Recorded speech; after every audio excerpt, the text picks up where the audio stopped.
لو مش متابع كورة الحكاية برضك هتعجبك. ملحوظة بس قبل ما أبدأ، أي تشابه في القصة اللي أنا هقولها مش ذنب والله، هو تاريخ والمصادر موجودة. اللهم بلغت. يلا نبدأ بقى.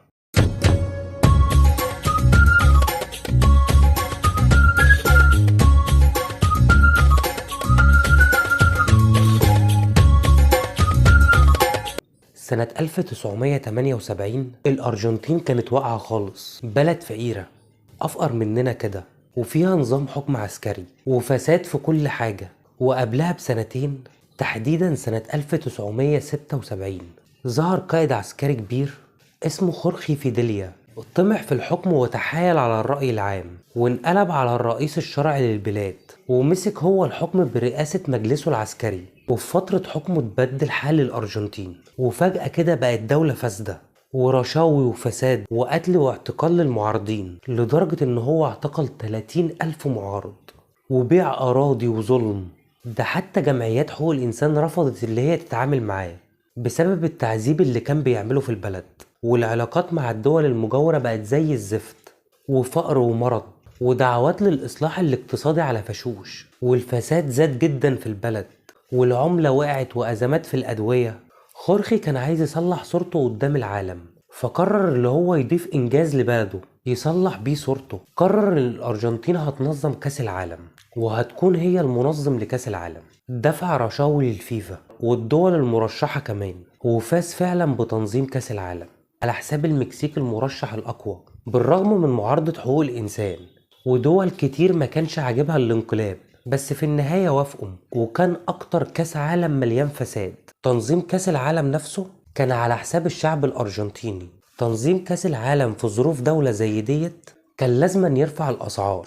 الديون وصلت ساعتها 700 مليون دولار، فوق الديون اللي كانت موجودة أساسا. كل ده بس عشان يحسن صورته. يعني أولا كده رشا الحكام علشان ما تحسبش فاولات كتير وتلغي جوان.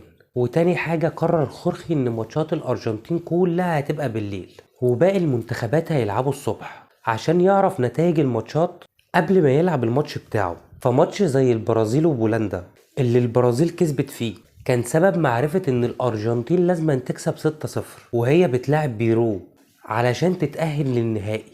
خورخي قرر اللي هو يشتري الماتش، اجتمع مع رئيس بيرو واتفقوا ان هو يكسب الماتش 6-0، في المقابل ان خورخي هيسلم 13 معتقل لبيرو. كمان دفع رشاوي للعيبة. وفي الشوط الاول الارجنتين كسبت 2-0. خورخي نزل الملعب وزار غرفة تبديل الملابس للمنتخب البيرو، ومحدش عارف هو قال لهم ايه، علشان يتفاجئ العالم ان مدرب بيرو عمل تغييرات في الشوط التاني غريبة جدا. خرج كل نجوم الفريق وقعدهم على الدكة، وتحول الماتش فعلا وكسبت الارجنتين 6-0. وبعد المباراة أفرج خورخي عن 50 مليون دولار تخص بيرو كانوا متجمدين في البنوك بتاعة الأرجنتين. المهم اتأهل للنهائي، وهيلعب النهائي قدام هولندا.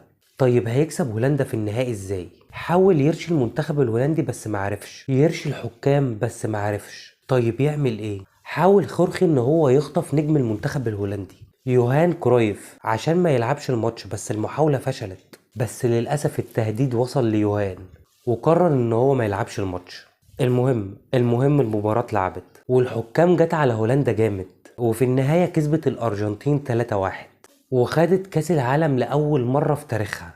ونزل الشعب الأرجنتيني يحتفل بكأس العالم، ونزل خورخي معاهم، واتعملت احتفالات في الشوارع والبيوت. بس اللي ما عملش حسابه خورخي هي الصحافة العالمية. خورخي كان قبل كأس العالم ما كانش سايب صحافة ولا إعلام في البلد غير المناصرين ليه بس، وكان بيعتقل أي حد تاني. بس عشان كسب تنظيم كأس العالم، فده بيسمح للصحفيين الأجانب إنهم ينقلوا صورة الأرجنتين في الشهر بتاع تنظيم كأس العالم. وده اللي خلى الصحفيين دول يتكلموا عن الانتهاكات اللي كانت بتحصل في البلد، خصوصا بقى إن أمهات المعتقلين استغلوا الفرصة، وكانوا بينزلوا كل يوم في أكبر ميدان في البلد ويرفعوا صور أولادهم. فكأس العالم ده كان البوابة اللي تعرف منه شكل النظام الدكتاتوري اللي كان بيتمارس في الأرجنتين، واللي فرضه خورخي في البلد، وبدأ العالم يتكلم على النظام ده. فخورخي ساعتها خسر شعبيته الداخلية والخارجية كمان. هو خورخي كسب كأس العالم، وأضاف لاسمه إنجاز كروي تاريخي، وخطب في الشعب وفي المنتخب، بس للأسف خسر حب الشعب، وكمان خسر احترام العالم كله ليه، حتى ان الشعب بتاعه تضامن مع المعتقلين. بس للأسف استمر نظام خورخي لغاية سنة 1981، وكان في كل الوقت ده بيعتقل أي حد يتكلم. المهم الدنيا باظت من خورخي. في أواخر سنة 1981 حاول المجلس العسكري إن هو يطلع وجه جديد ويلم الدنيا، بس معرفش. الشعب انتخب رئيس ديمقراطي سنة 1983 قبض على خورخي وتوجه ليه تهم غريبة جدا، منها الخطف والإتجار في الأطفال، واتحكم عليه سنة 1985 بالسجن مدى الحياة. وسنة 1990 طلع من السجن وتحددت إقامته في بيته، بس سنة 2010 اتفتحت القضية تاني، اتحكم عليه تاني بالسجن مدى الحياة، ومات المرة دي في السجن سنة 2013. وكده خلصت خلاص حكاية خورخي، وهي دي الحكاية كلها.